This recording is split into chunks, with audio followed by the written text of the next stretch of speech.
Hello,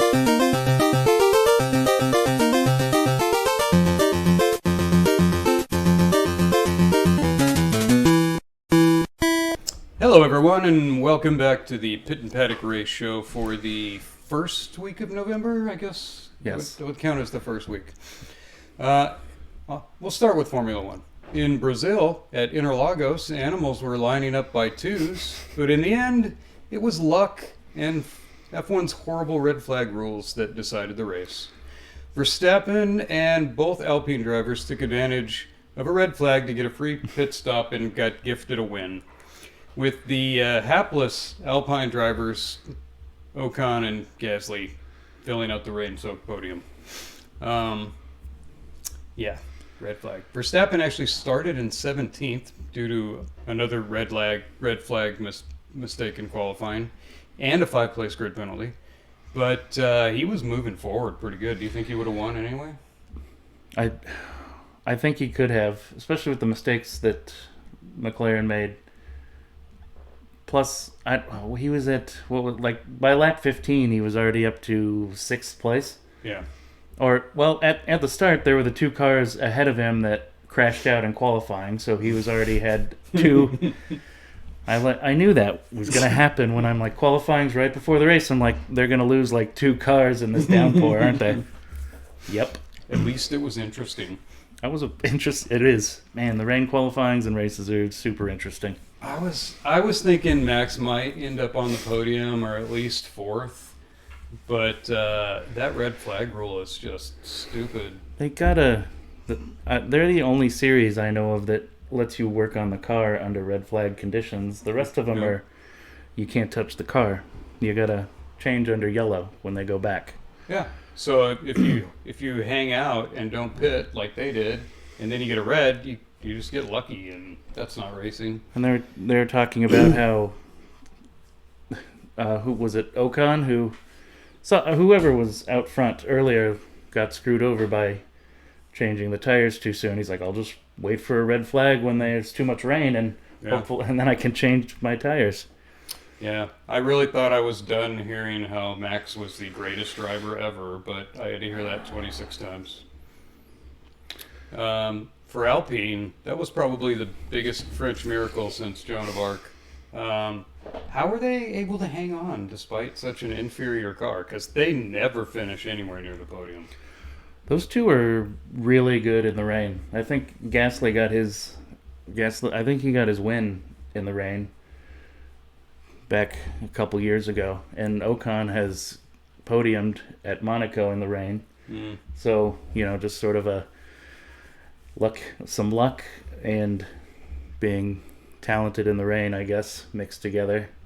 It gets harder to pass in the rain because the race line starts drying off, but to go past somebody, you try to go out, and then you have no grip. Yeah. So, yeah. It tends to bring out the better drivers. And then you go offline, and the second you hit those painted lines, it's too slippery. Oh, they're slippery like a... I have some euphemisms that'll get us kicked off of YouTube. So McLaren just looked like the car to beat in free practice one, since they only had one practice, and sprint, but they were unimpressive in the wet. No, they are not set up for the wet. They just dropped out of nowhere when it started raining. And Norris didn't have great starts. He had 3 bad restarts? Back to the Norris restarts. He had a good one last time, and then now they're back. He might beat Weber for most worst starts. Oh, they're going to keep talking about it, too, until you stop doing it. Yeah, he gets really upset now when they start asking him about the restarts. You should stop doing it, and no one will worry about it anymore. Ferrari was also unimpressive. Are they also just not good in the wet? Doesn't seem like it. I don't really think that's a great track for them either. But yeah, they haven't really performed that well in the wet this year. Yeah, even in the dry, were they second or third best? They were a little worse than Mercedes, weren't they? Yeah, well, not Hamilton, but Russell. Yeah. Hamilton had himself a weekend there. Jeez. Yeah. And then I guess there's some discussion of they sent signs out on bad tires right before he crashed. Is that what it was? He said on the radio, Ricky, these are not the right inters. And then he crashed like 2 laps later.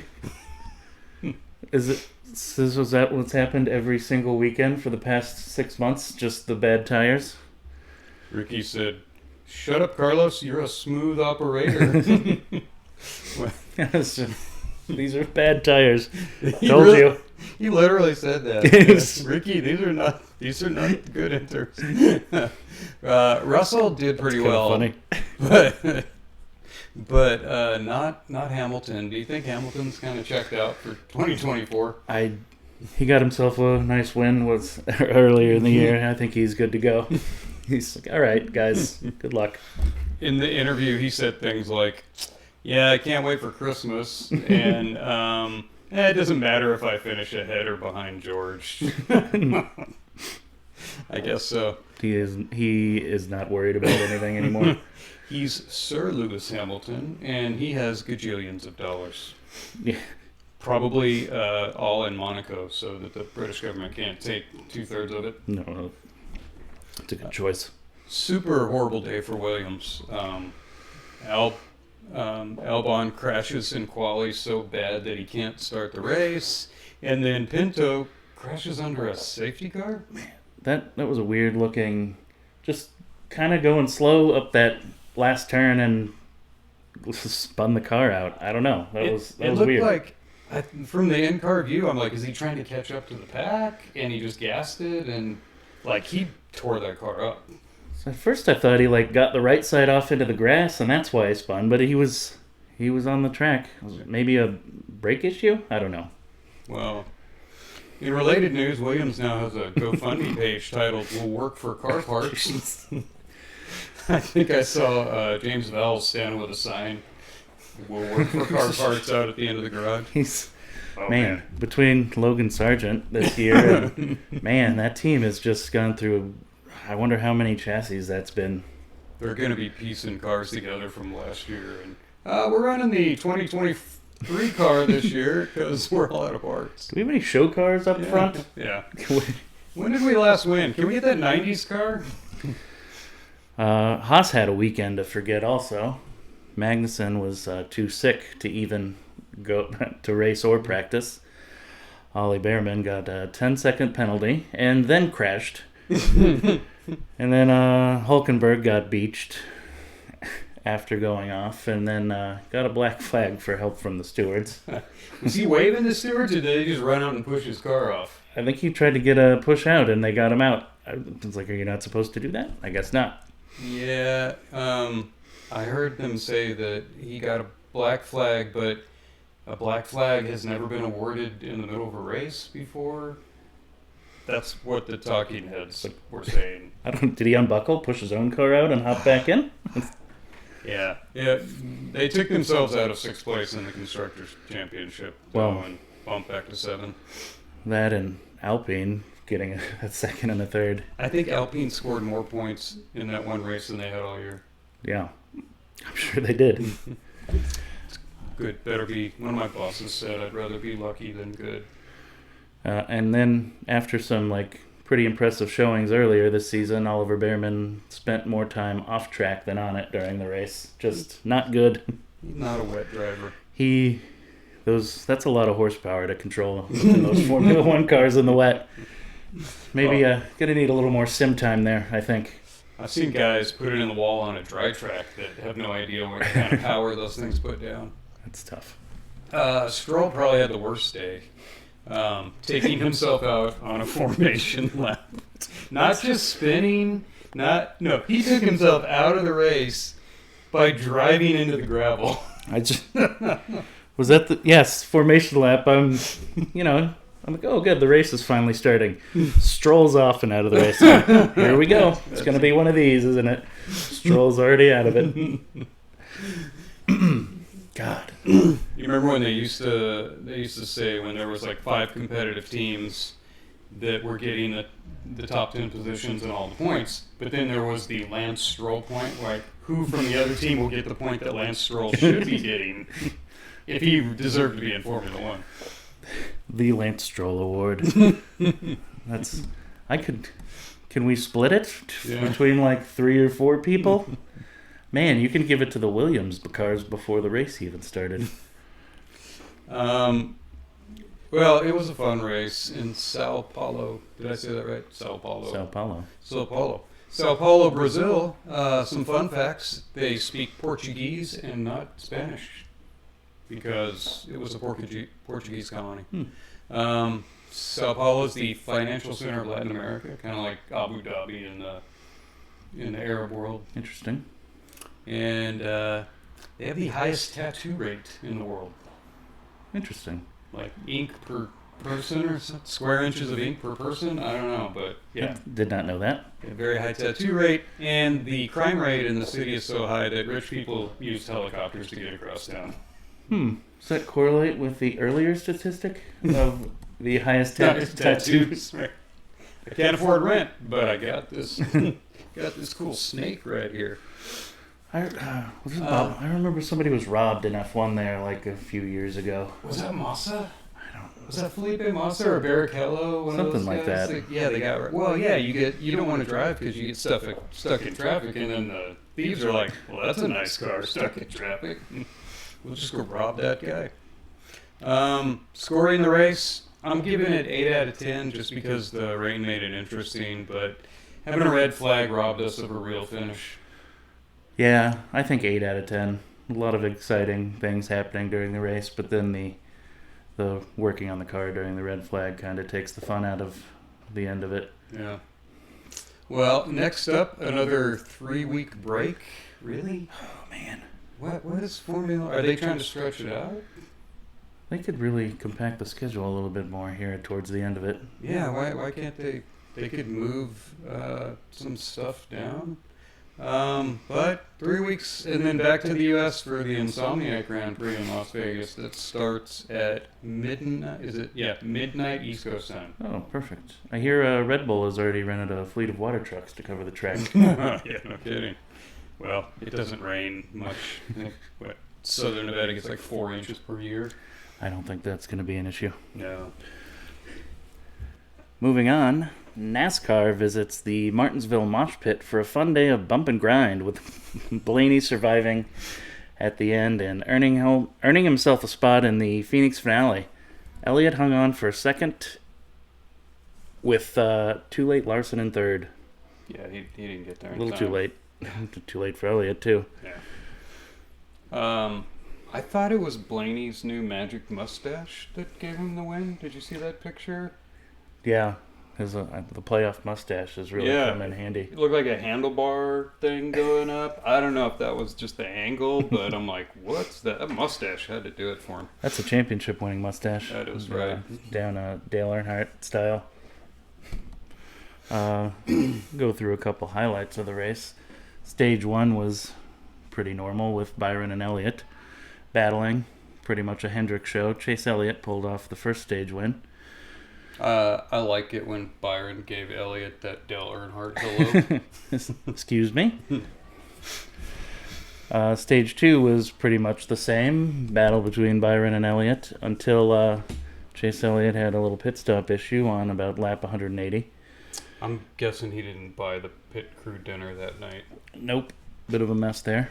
I've seen more problems with that single lug nut than when they used to have 5. I think they're just trying to go too fast. Like, you get towards the edge of it and then you lose it. There's a lot of tires falling off later in the race. Yeah. A lot of problems. I just don't remember seeing that many tire problems back when they had 5 lug nuts. Because if you missed a lug nut, just kept going. I think you only needed like 3 to keep the tire on at least. Yeah, you could go. Lap 185, Truex, who started from the pole and looked to maybe get his first and last win of the season, spun out. Wait, now was that the one where he crashed out Cindric and Hemrick and Suarez? I think so, yeah. Yeah. It's like a 3-for-1. Yeah. Oh well, they weren't going to win anyways. But in the end, it was pretty much the Blaney, Hamlin, and Keselowski show. I think it's pronounced Keselowski. Keselowski. I was going to call him Kessel Run from now on. Sounds Polish. Yeah. And How many then Polacks does it take? Stage 3 was the fail stage. We had a slow stuff for Blaney, a loose lug for Bell. They dropped back to 30th. Blaney's had a pit stop that matched his number. Oh, yeah. 12 seconds. Super slow. Yeah, I'm sure he didn't buy his crew. Well, he didn't end up doing well, so maybe he did. But still, how do you come back from a 12-second pit stop? Good car. Yeah. It was looking good for Hendrick with about 80 laps to go. They were running 1, 2, 3 with Elliott chasing down Larson. Both of them need the win to move on. 25 to go. Elliott finally got past him. And Blaney followed him. And then Byron was dropping back, who also needed a win to keep moving on. Oh, he was dropping back hard. He said something about his back tires were... I think his tires were a little older than everyone else's. Then we come down to 15 to go. That's when Ryan Blaney passed Elliott. I liked it on lap, was it 406, when Kyle Busch's tire came off and scored more points than Kyle Busch. That was on the restart when I think the tire led the field into turn 1. And they let it go green. I think they missed it. Oh, yeah. Everyone's like, hey, there's a tire on the track. We should probably... And they're like, oops. Yeah, the commentators are calling it out. Hey, are you just going to yellow that for that tire? And I don't know what the flag man was looking at, but... And then we get down to 10 to go, when it really got interesting. Dillon and Chastain form a Chevy wall behind Byron to keep him from losing any more spots and keep a Chevy in the championship race. But on the last lap, Bubba Wallace slows way down with some sort of incident. Slows down enough to let Bell get by on the last corner and knock Byron out. Is that when Wallace said, I think I got a tire going down. Oops. Oh no, look. Oh, I fell over. Yeah. Oh no, my tire's going down. Oh no. Oh wow, look, he got past me. So Bell was trying a little too hard to get by him, and he ended up, looks like he got loose, slipped up into the wall, and ended up with a Chastain-style wall ride. The Chastain rule. And then, well, he initially got into the championship after that, and it looked like he was set to move on without any Chevrolets in the top 4. So it was all a big conspiracy? Oh, there was some fun conspiracies. So the television went back over some of the radio chatter during this whole time, and you got the number 3 and number 1 spotters asking if their crews know the deal. Do you know the deal? You guys know the deal? Hey, be a little more shifty about it, guys. Come on. Do like a Ferrari. Massa is faster than you. Then they made sure to mention the point situation to their drivers. Like, hey, Byron needs to stay here to move to the championship. I get they don't... I thought they had like a culture of doing, tricky things, and it wasn't so frowned upon. You can't manipulate the finish of the race with your teams like that. And it gets heavily penalized every time. So team orders are not allowed in NASCAR? No, not like that. That's surprising. I mean, guys like Magnussen was famous for holding other cars up on purpose, his guy could score a point. I guess you have to be a little more shy about it. It's kind of murky, though, because, you get to Talladega and you're pushing your teammates to a win, or you're not pushing this other team to a win. I don't know. Yeah. So they take like 20 minutes to decide that Bell gets a safety violation for the Chastain rule, and they move him to last place on the lead lap. And the safety violations can't be appealed, so that's final. I was so sure that lucky Lord Byron's luck had finally run out, but he got a ref boost. That's the old pass interference at the goal line there. Oh, sorry. And then some late penalties for the rest of the people involved on Tuesday. 50-point penalties for Bubba Wallace, Austin Dillon, and Ross Chastain. And their crew chiefs and spotters are suspended for the Phoenix race.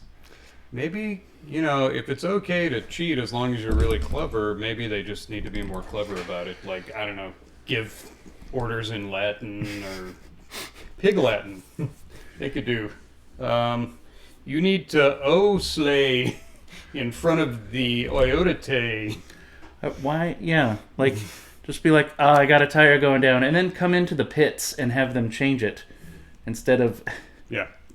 Be a little more clever. Because if you go in the pits, then they can't...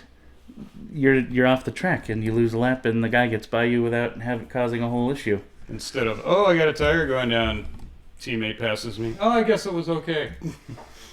Yeah.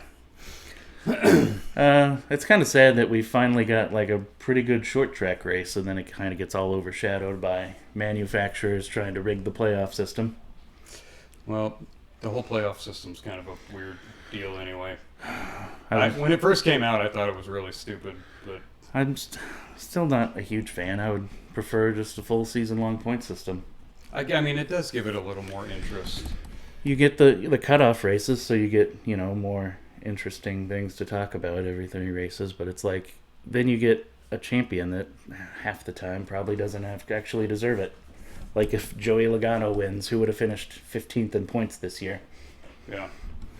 On the Gilligan watch, he was kind of a backbencher, 2 laps down, finishing 26th. I blame the Ruta Bush paint scheme because I don't know what Ruta Bush is, and I was going to look it up, but realized I didn't care enough. And it doesn't matter. It's dumb. So that's probably what hurt him. Speaking of paint schemes, what do we got this year?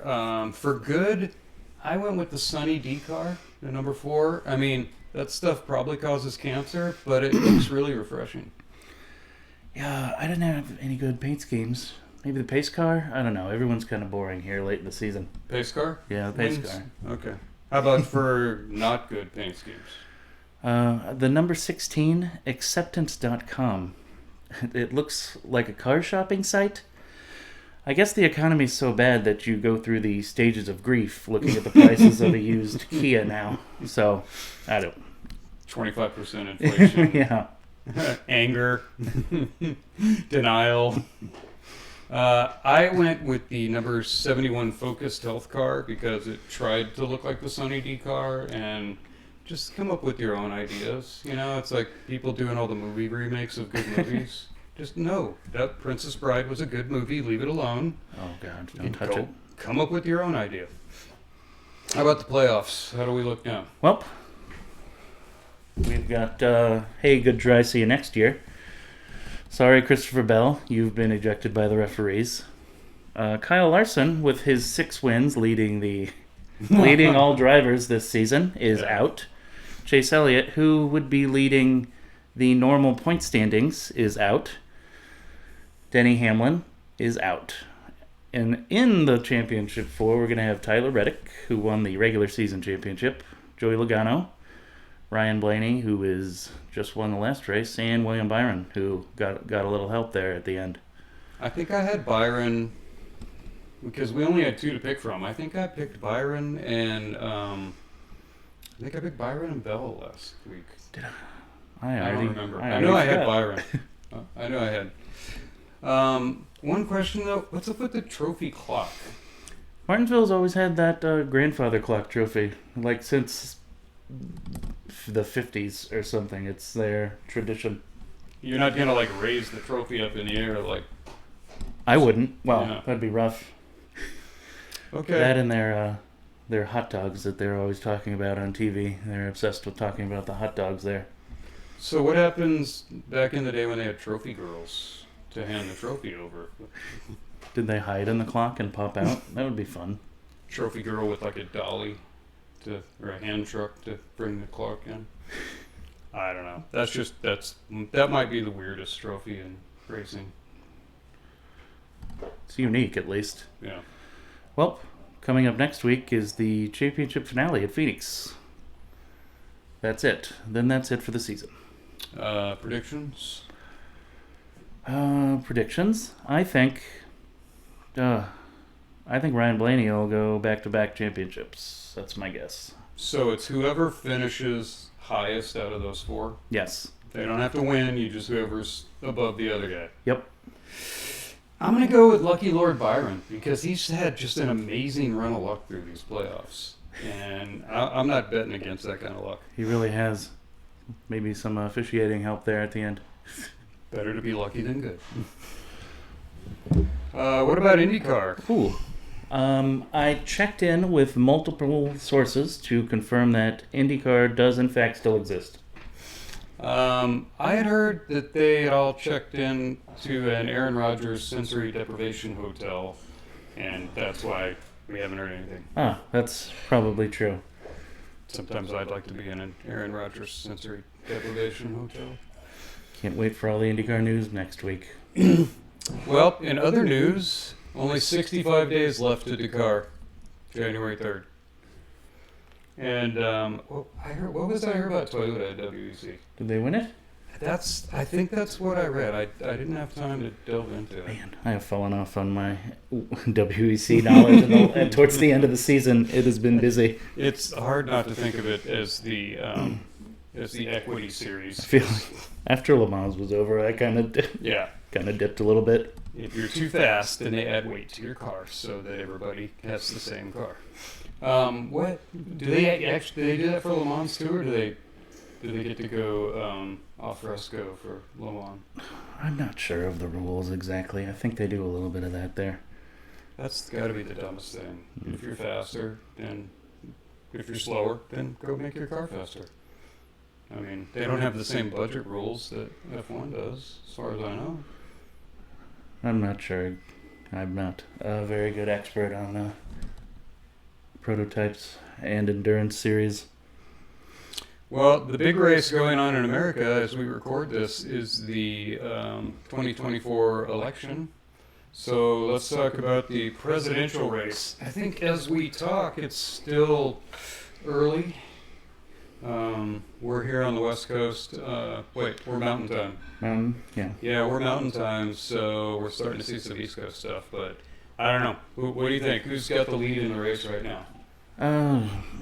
Early, it leans towards Trump, it looks like, but still the important states are still undecided. Yeah, not a single battleground state has been picked yet. Weird.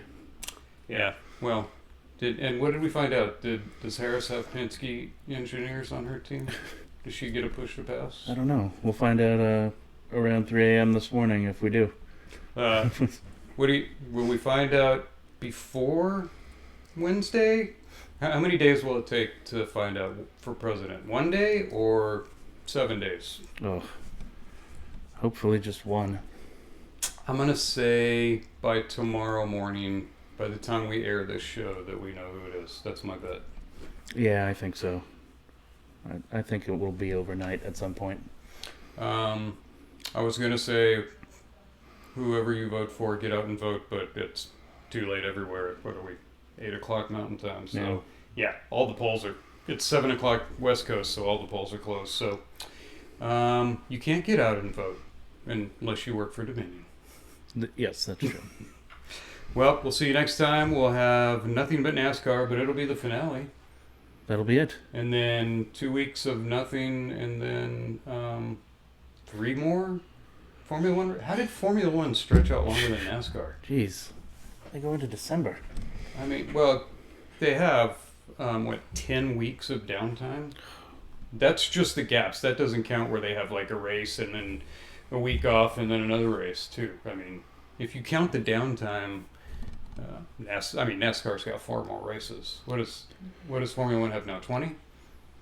I think 22? Is it 22 now? Something like that. And the European drivers complain that that's too much already? Yeah. They do a bit more traveling miles-wise than... That's true. Yeah, we can give them some grace for all the travel.